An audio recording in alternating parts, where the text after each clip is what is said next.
Bonjour. L'objectif de cet exercice consiste à trouver le modèle de Thevenin équivalent de ce montage.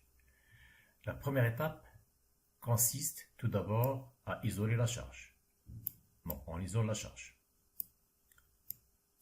Deuxième étape, il faut calculer la résistance RTH et la tension de Thevenin ETH aux bornes de AB.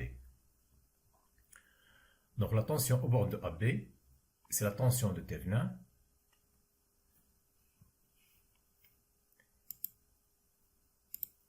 puisque cette branche est ouverte, le courant elle est nul. Donc ce courant elle est nul. Il n'y a pas de passage de courant dans cette branche. Donc la tension UAB, c'est la tension qui se trouve aux bornes de R1, puisque cette tension elle est nulle. Donc la tension UAB, c'est la tension du Thevenin.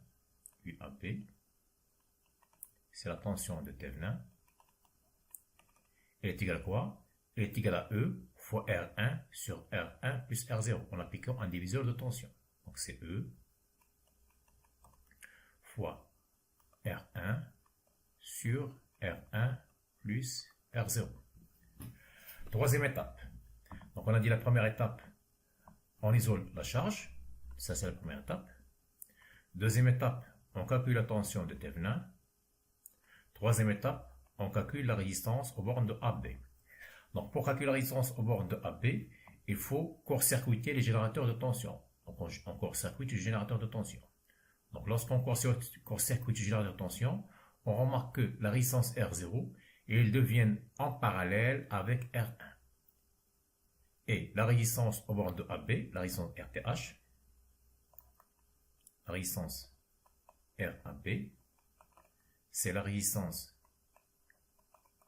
RTH, elle est égale à R0 fois R1, puisqu'il devient en parallèle, avec R0 plus R1, plus la résistance grand R. Donc le montage de Thevenin équivalent, il devient comme suite. Ce montage-là, il devient équivalent à E Thevenin, avec E Thevenin est égal à E fois R1 sur R1 plus R0, en série avec RTH, avec RTH est égal à R0 fois R1 sur R0 plus R1 plus grand R, et à la fin, on ajoute notre résistance RL. Ça, c'est le modèle de Thevenin équivalent. Donc, à la fin, on ajoute la résistance RL.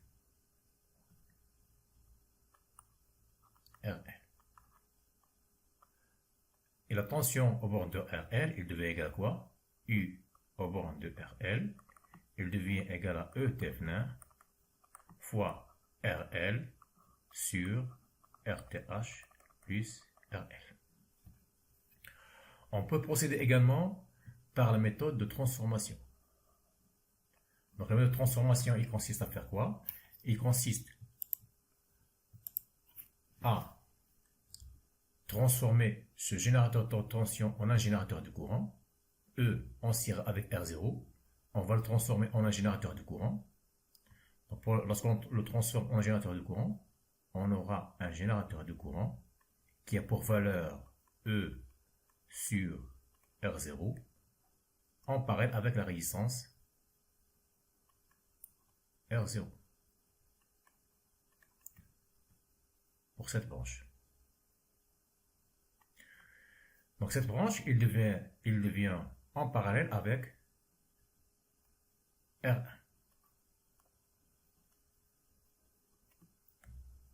R1 et j'ajoute la résistance, notre résistance R. Et on remarque que R0 il devient en parallèle avec R1. Donc on aura quoi?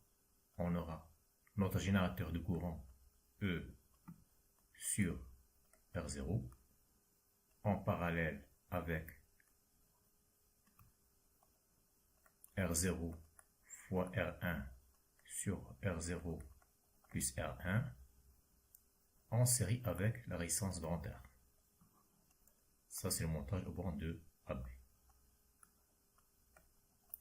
Ensuite, on va transformer ce générateur de courant en un générateur de tension. Donc, le générateur de tension, E, il devient égal à quoi? À E fois R0 fois R0, R1 sur R0 plus R1. C'est-à-dire qu'on obtient E fois R1 sur R0 plus R1. En série avec la résistance R0, R1, en série avec cette résistance R0 plus R1 plus la résistance R.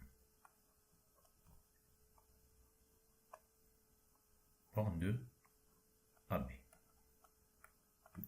Et à la fin, finalement, on obtient quoi? On obtient ce montage. C'est-à-dire, on aura E fois R1 sur R1 plus R0. C'est la même valeur qu'on a trouvée pour tout à l'heure, lorsqu'on a appliqué la méthode de Thevenin. Ça c'est E Thevenin, en série avec R0, R1 sur R0 plus R1, le tout plus grand R. On obtient la même méthode.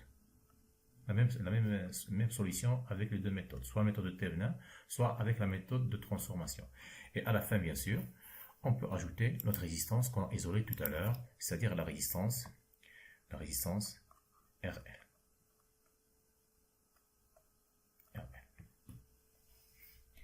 Merci de votre attention et à la prochaine.